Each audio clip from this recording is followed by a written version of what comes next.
High, আমি makeup artist Piu. বেরিয়ে পড়লাম কাজের জন্য। জায়গাটা ছিল ক্ষীরপাই। চলো লোকেশানে পৌঁছে গেলাম লোকেশানে। রাস্তাটা অনেকটাই ভেতরে। এই ডেটটা ছিল 26শে জুন। দেখি যাই ব্রাইড কি করছে দেখি। এই দেখো ব্রাইড বসে রয়েছে। সময়ের অভাবে আমি ক্লিক নিতে পারিনি। তারপর আর কি কাজ শুরু করে দিলাম। ব্রাইডের সেভাবে কোনো ডিমান্ড ছিল না, ওই ছেড়ে দিয়েছিল পুরোটাই আমার ওপরে। দেখো কাজ করছি।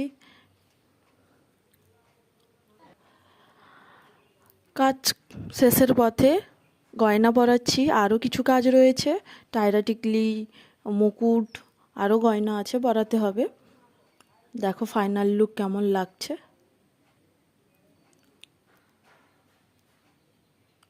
এই দেখো ফাইনাল লুক।